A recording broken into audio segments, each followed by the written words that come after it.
Hi, welcome back to the next in my series of viewer-submitted patches for our Line 6 Helix. This week, I'm dealing with a patch from one of my viewers named Jerry Ref.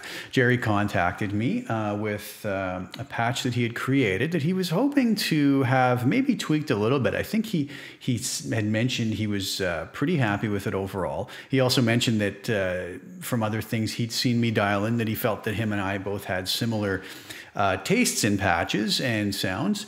So he wanted me to sort of take a look and see what I could come up with on it. So he also described to me that he was basically looking for an old kind of 60s Marshall plexi tone that he remembers back from, I believe he said, when he owned one of those. So Jerry was just an awesome guy to deal with, and I got to talk with him back and forth a few times, and a real pleasure to deal with, as have everybody that I've dealt with in this series so far. It's really been a lot of fun kind of conversing with everybody back and forth and chatting. It's been really great. So this has been really enjoyable. But anyways, let's get on to the patch. Jerry sent me what I actually thought was an incredible patch. It was just amazing sounding. When I opened it up, my first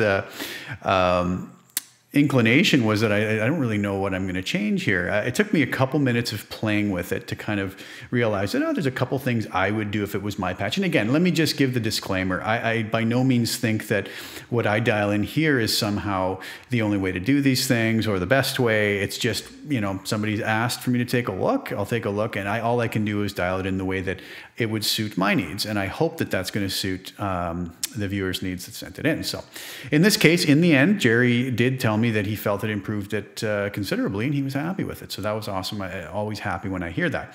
So let's talk about the changes, because like I said, there was very little to do, so this is not going to be as long a video as some of the other ones we've done. There's a couple small changes I made, and I'll play a little bit between the patches, and you can make up your mind if you think that they were an improvement, and I'll give you my thoughts as to why I made the changes. So basically, what Jerry had sent me was a patch called Plexium, and he sent me 4 snapshots within that. A clean one that he called Snappy, which is basically just more of a crunch versus the very clean sound he had for the snapshot one. Punch Phase, where he put some modulation effects. I believe it was a phaser, and I don't know if the chorus went on that or not. We'll have to see when we get there. But and he had a lead sound, so pretty simple. What I noticed is, for the most part, things were dialed in very nicely, very, very nicely as far as the amp settings.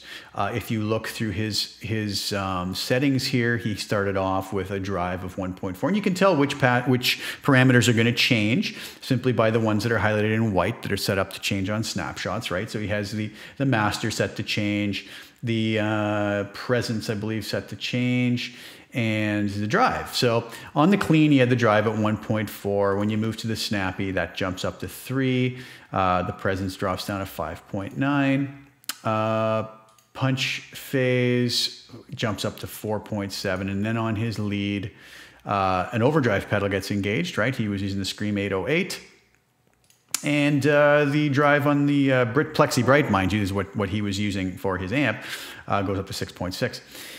Believe it or not, I didn't touch any of that. If you go over to my Plexium edit, which is what I called it, and you go through these snapshots, I kept everything exactly the same as what Jerry had it, because why mess with something that I think was sounding really, really good? There was absolutely nothing wrong with the settings he had.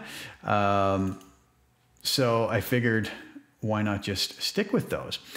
What I did notice, though, somewhat, is a similar problem that I'd seen with some other patches, although not as extreme in this case. But he's using the LA Studio comp at the end. Now, I don't know if that's something he came up with. That's something I've talked about in my previous videos. Maybe Jerry was already doing that, or maybe he picked that up from a video. I don't know. I never really asked him. I'll have to check with him. But I like to put that LA Studio comp at the end as sort of a mastering section, let's say, after everything, to kind of just add some glue, as anybody who's watched my previous videos has probably seen. I looked at that, and from what I was hearing and from what I was seeing, I found this was a little bit heavy-handed. It was a little bit too much, and I could notice it in Jerry's clean sound. So here's what his clean sounded like.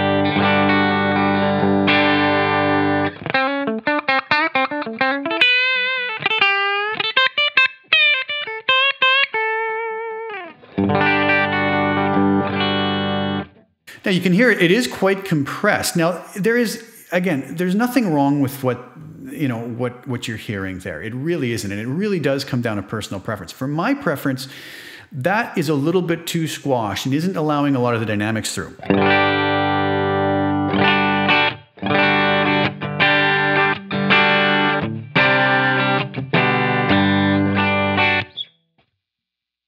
Which is fine if that's what you want. Now, for my personal preference, I would prefer to have a little bit more punch there. So what I did, one of the global changes I made, because I believe that Jerry had that set like that on all of his patches. Now, or all the snapshots, sorry.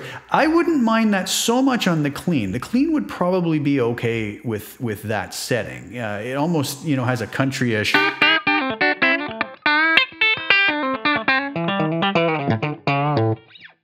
snap to it, right? Sorry for the awful country playing. So that would have been okay there. But then when we move up to our lead sound, I was finding that was really overly compressed for my taste. Again, there's not going to be a lot of picking dynamics left. Whether I pick hard or soft, it's kind of all keeping it a bit of the same volume. So one of the changes that I made, quite simply, if we go back to the clean here, I went to that compressor and I took the settings on the peak reduction. Jerry had it at 7.8, I brought it down to 5. The gain he had at 6.3 and I brought it down to 6. That's basically, oh, I'm sorry. Also, the mix, instead of 100%, I went with 70%. So a mild parallel compression to let some of the original transient attack through, right? So what that sounds like now.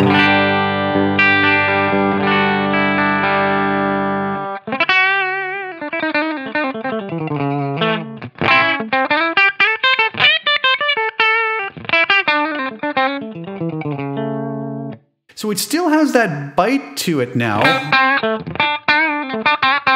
but that transient kind of comes through a little more, and it's not quite as squashed and even out. There's a little more dynamics to it.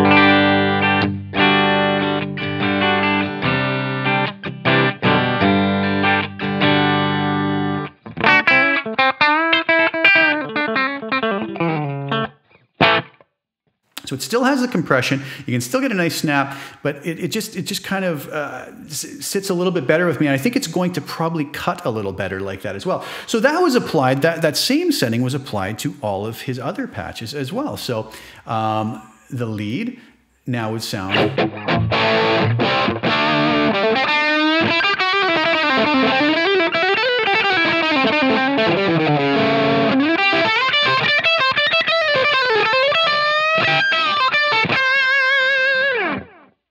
That was the lead sound I dialed in with the changes I made, and his lead was this one here.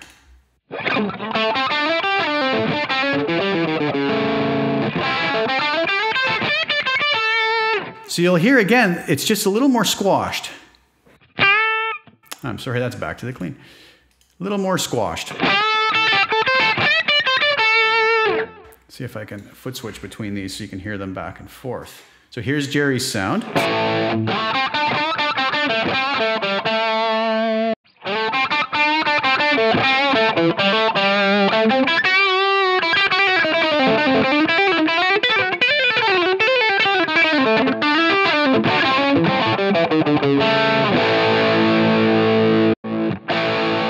you hear how there isn't quite the dynamics in Jerry's original preset just because that compression was squashing that a little too much?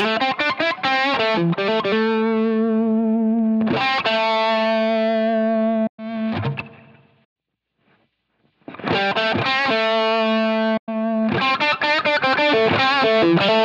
can kind of hear when on my settings that I changed with the compressor, it just helped it to maybe cut through a little more. You hear a little bit more pick attack on it, okay? And then what else? One other change I made, the only other change I made other than the compression setting, was Jerry has a block here, a low and high cut block where he had on all of his patches set to 9.6 kilohertz on the high cut. I found what that was doing, especially on the lead, was just maybe robbing a little bit of that brilliant high end away. And maybe not allowing it to cut quite as much. So what I did on that is I changed that and moved it up to 12 kilohertz.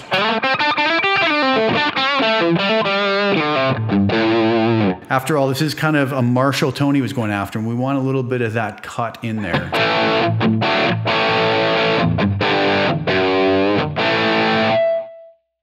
And so the same things applied to his snappy setting, right? Here was his original, where is it? Sorry, snappy setting.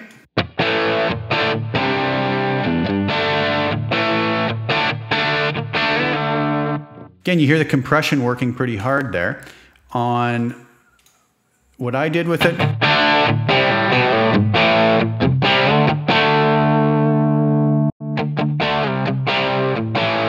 there's Jerry's.